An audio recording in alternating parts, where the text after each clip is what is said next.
Assalamualaikum warahmatullahi wabarakatuh. Selamat datang kembali di perkuliahan matriks dan ruang vektor.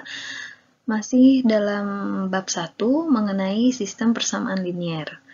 Kali ini kita akan membahas tentang sistem ekivalen. Oke. Apa itu sistem ekivalen? Dua SPL dengan variabel yang sama dikatakan ekivalen jika memiliki himpunan solusi yang sama. Jadi misalnya ada dua SPL di sini. Ini SPL pertama dan ini SPL kedua. Jika kedua SPL ini memiliki himpunan solusi yang sama, artinya nilai X, Y, dan Z-nya sama, artinya kedua SPL ini dikatakan sistem yang ekivalen, seperti itu ya. Nah, lalu bagaimana cara kita menentukan solusi dari masing-masing SPL untuk membuktikan bahwa dua SPL ini saling ekivalen ya, bahwa dua SPL ini adalah sistem yang ekivalen. Nah, untuk SPL yang sebelah kanan, kita bisa dengan mudah menggunakan substitusi mundur ya. Jadi, di sini kita sudah ketahui nilai Z-nya, kemudian kita bisa substitusikan ke persamaan kedua, kemudian kita bisa substitusikan ke persamaan pertama, sehingga mendapatkan nilai X ya. Mari kita cek dulu. Oke.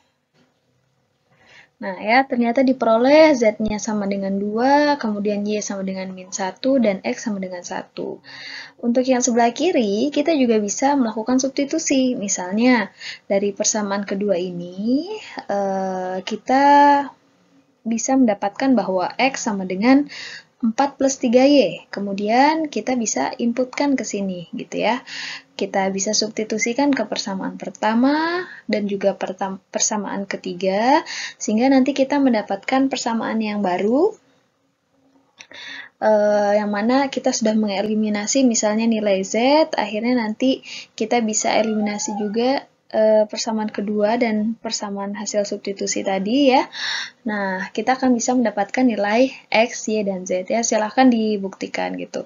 Nah, jika nanti kalian mendapatkan bahwa nilai Z, nilai Y, dan nilai X-nya ini sama gitu ya, artinya dia merupakan sistem yang ekivalen. Nah, selain itu juga untuk ceknya, kita bisa substitusikan hasil dari salah satu SPL ini, misalnya Z sama dengan 2, kemudian Y sama dengan min 1, dan X sama dengan 1. Nah, kita buktikan untuk masing-masing persamaan di SPL yang pertama ya, SPL yang sebelah kiri. Misalnya 1 dikurangi 2 kali min 1 ditambah 3 kali 2. Apakah betul 9? Kalau betul 9 berarti approve. Kemudian kita cek lagi ke persamaan kedua dan ke persamaan ketiga. Jika ketiganya ini sudah dibuktikan benar, artinya himpunan solusinya sama gitu ya. Berarti dua SPL ini adalah sistem yang ekivalen. Nah, untuk sistem yang ekivalen ini akan kita gunakan gitu ya untuk menyelesaikan permasalahan-permasalahan khususnya dalam tema SPL ya, sistem persamaan linear.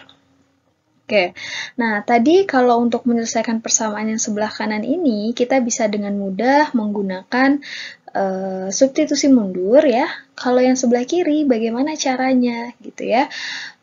Mungkin kalau untuk substitusi mundur akan lebih ribet gitu ya, akan lebih susah, nggak susah juga ya, akan lebih ya berbeda lah ya dengan SPL yang sebelah kanan ini, karena dia sudah ketahui kan Z-nya gitu.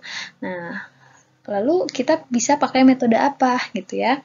Nah, untuk mengerjakan soal yang seperti ini, kalau teman-teman perhatikan ya, untuk yang sebelah kanan ini, jika kita ubah dalam bentuk matriks, dia bisa membentuk segitiga ya, matriks segitiga. Kalau yang ini kan enggak ya. Nah, untuk permasalahan yang seperti SPL sebelah kanan, kita bisa menggunakan substitusi, tapi kalau yang sebelah kiri, ini kita bisa gunakan metode eliminasi ya. Nah, sebelum ke metode eliminasi, saya akan menjelaskan beberapa hal terlebih dahulu. Nah, jadi di sini nanti misalnya kita mempunyai SPL, kemudian kita ingin mencari solusinya. Kita ingin mencari variabelnya. Nah, yang akan kita lakukan adalah kita akan mengubah SPL tadi ya, sistem persamaan linear tadi menjadi matriks perluasan. Kemudian, matriks perluasan ini akan kita ubah bentuknya menjadi bentuk eselon baris, atau juga bisa bentuk eselon baris reduksi. Kalau kita pakai metode yang pertama, ini disebut dengan metode Gauss. Nanti kalau kita pakai kedua, ini disebut dengan metode Gauss-Jordan. Lalu pertanyaannya, dengan cara apa kita melakukan perubahan matriks, gitu ya? Karena melakukan perubahan matriks ini tidak boleh asal mengubah, gitu. Karena kalau kita ubah matriksnya, bisa jadi SPL-nya berubah. Kalau SPL-nya berubah, berarti dia bukan sistem yang ekivalen kan gitu ya, solusinya bisa jadi beda lagi gitu.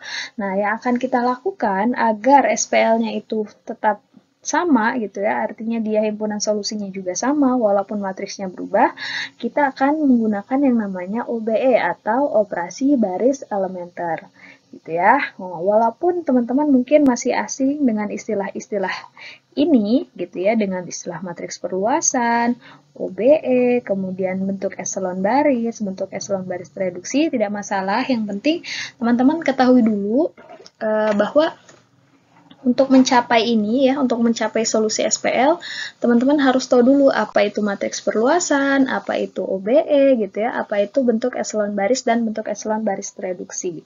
Nah, ini akan kita bahas di video ini gitu ya.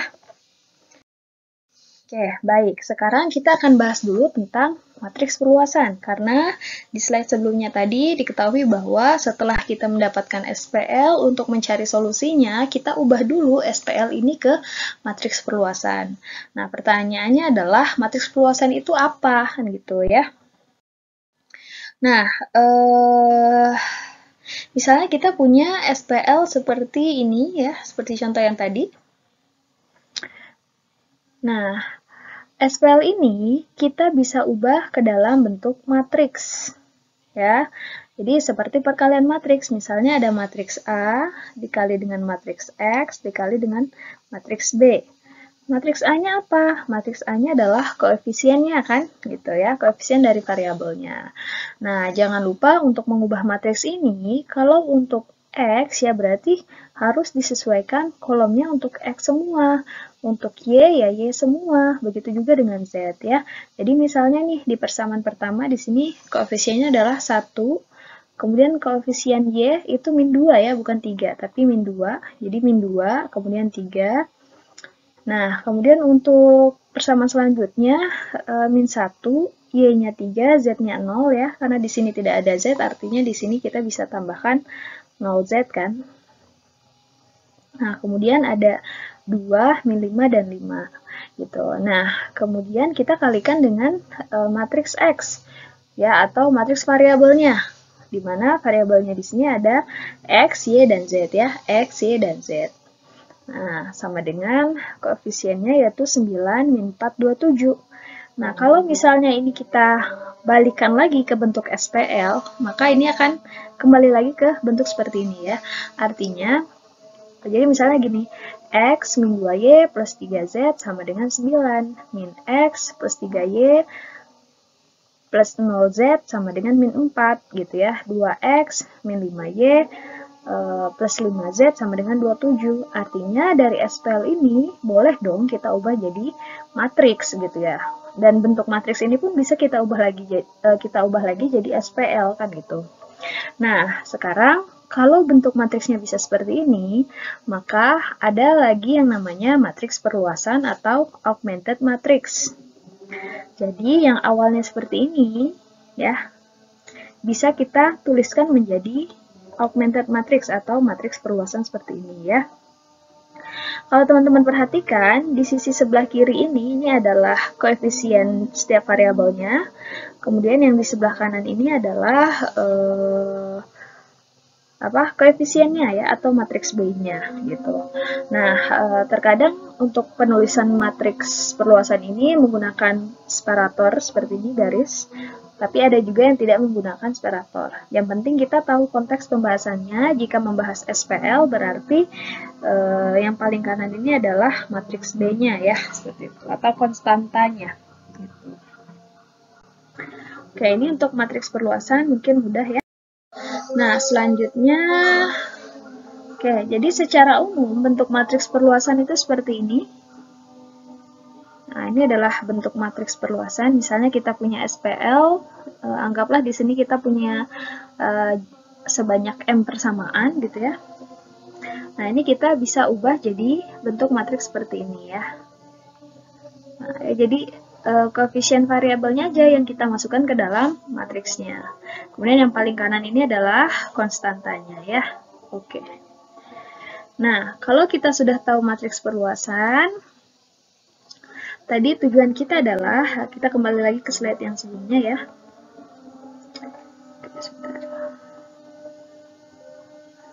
Bisa ya. Nah, jadi tadi ya dari bentuk SPL kita ubah ke matriks perluasan, kemudian matriks perluasan ini akan kita ubah bentuknya menjadi bentuk echelon baris gitu ya. Dengan cara mengubahnya, dengan cara apa kita mengubahnya? Kita akan menggunakan OBE atau operasi baris elementer. Oke. Nah, jadi untuk OBE ini ada 3 cara gitu ya. Jadi operasi baris elementer ini ya bisa kita bilang sebagai aturan main untuk mengotak-atik matriks ini gitu. Tapi tanpa mengubah SPL awalnya, sehingga solusinya pun nanti tidak akan berubah gitu ya. Akan tetap ekivalen. Nah, jadi untuk OBE ini ada 3 cara. Kita beri nama saja supaya nanti kedepannya lebih mudah gitu ya untuk dalam penjelasannya gitu ya. Misalnya kita sebut ada OBE 1 yaitu kita menukar urutan dari 2 baris. OBE yang kedua, kita bisa mengalihkan suatu baris dengan suatu konstanta tak nol. Gitu ya. Kemudian selanjutnya, OBE ketiga adalah mengganti sebuah baris dengan jumlah dari kelipatan sebuah baris lain dengan baris itu sendiri, gitu ya. Nah, jadi untuk OBE ini ada 3 cara yang bisa kita lakukan untuk mengubah suatu matriks, mengubah bentuk suatu matriks ya. Nah, karena goals kita adalah mengubah matriks perluasan menjadi bentuk echelon baris atau bentuk echelon baris reduksi, maka yang bisa kita lakukan adalah kita menerapkan operasi baris elementer. Karena namanya operasi baris, artinya jika kita menerapkan salah satu, ya, yang kita lakukan adalah menukar satu baris di dalam suatu matriks. Ya, nanti kita bisa lihat contohnya. Nah, hasil dari OBE ini akan memberikan SPL yang ekivalen, ya. Artinya, walaupun matriksnya nanti berubah ya dari matriks perluasan ke suatu matriks yang baru, SPL-nya ini akan tetap ekivalen. Artinya solusinya pun akan tetap sama, gitu ya. Nah, dari mana? Taunya, gitu ya. Buktinya dari mana? Kita lihat ya. Oke, misalnya ini kita punya sebuah matriks. Oh ya. Tadi kan kita punya 3 cara untuk menerapkan OBE tadi, operasi baris elementer. Nah, 3 cara ini tidak harus dilakukan secara berurutan, misalnya dari OBE 1 dulu, 2, 3, nggak harus seperti itu. Ya, pokoknya ini adalah aturan main yang kita gunakan untuk mengubah bentuk matriks tadi, gitu, ke bentuk yang sesuai dengan yang kita inginkan. Gitu. Jadi tidak harus semuanya digunakan, tidak harus berurutan. Yang penting ya tadi tujuan kita bisa tercapai. Nah, ini contoh dulu ya, contoh penggunaan OBE-nya. Misalnya kita punya matriks ini ya, dari SPL, matriks perluasan. Nah, kita ingin melakukan OBE 1. Nah, misalnya kita ingin menukar baris 1 dengan baris kedua. Ya, coba perhatikan ini baris pertama. Dan ini baris kedua.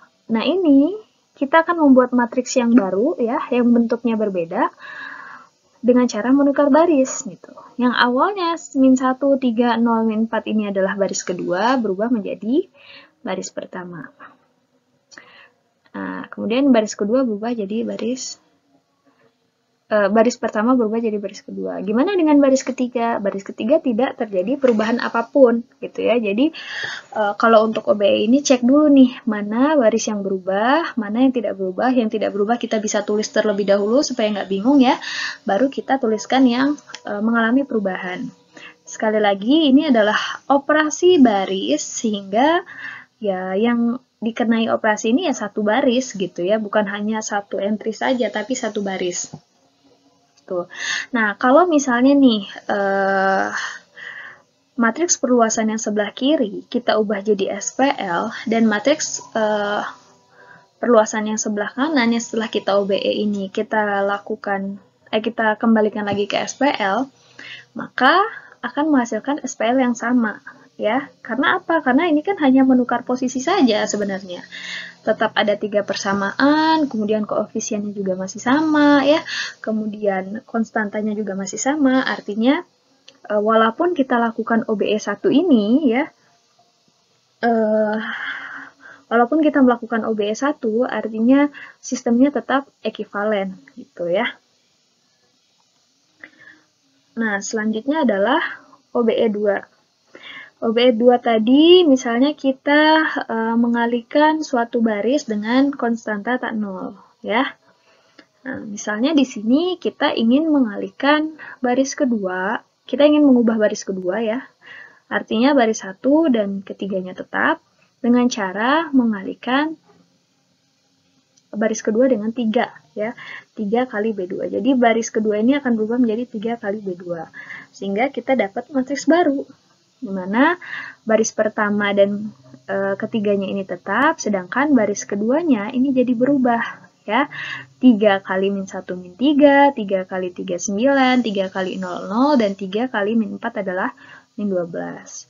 Ini pun sama, kalau misalnya kita ubah ke SPL, akan mendapatkan SPL yang ekivalen juga, ya. Hanya saja kan di sini kita kalikan 3 aja gitu ya. Tapi sebenarnya SPL-nya sama gitu ya. Silakan dibuktikan. Nah, sekarang untuk OBE yang ketiga. Untuk OBE ketiga, misalnya kita punya matriks seperti ini. Kemudian kita melakukan perubahan baris ketiga, misalnya ya, kalau misalnya teman-teman ingin mengubah baris pertama, baris kedua, ya tidak masalah gitu ya, pakai OBE 1, OBE 2, atau OBE 3 terserah gitu. Tapi pada contoh ini, kita ingin mengubah baris ketiga dengan cara mengalihkan baris pertama dengan min 2 ditambah dengan B3. Nah ya, jadi kebetulan sebenarnya matriksnya ini salah ya. Dia awalnya dari sini, tapi yang berubah adalah, kayak dari sini ya. Nah, berarti yang berubah adalah hanya baris ketiga saja ya, perhatikan baris ketiga. Baris pertama dan baris keduanya sama, ya kan? Baris ketiganya diubah menjadi min 2B1 tambah B3 ya. Min 2 kali 1 ditambah 2, hasilnya 0, min 2 kali min 2, 4. Min 2 kali min 2 4 ditambah min 1 ditambah min 5 berarti min 1 ya. Min 2 kali 3 min 6 ditambah 5 hasilnya min 1. Min 2 kali 9 min 18 ditambah 17 hasilnya min 1. Seperti itu ya. Nah, ini pun sama untuk OBE 3 kita tidak akan mengubah SPL-nya. Seperti itu ya. Oke, ini untuk operasi baris elementer ya, contoh-contoh penggunaannya. Jadi sekali lagi operasi baris elementer ini hanyalah aturan main aja gitu ya untuk mengubah bentuk matriks. Karena tujuan kita tadi adalah ingin membuat matriks perluasan menjadi bentuk eselon baris ya. Yang mana bentuk eselon baris ini akan kita bahas di video selanjutnya ya. Oke, jadi untuk OBE ini bebas kita menggunakan yang mana, mau OBE 1, OBE 2, OBE 3 gitu ya. Mau yang ditukar baris kedua dengan ketiga pun tidak masalah gitu. Ya, yang penting kita mengikuti aturan-aturan dari OBE ini gitu ya. Jadi operasinya itu berlaku untuk satu baris.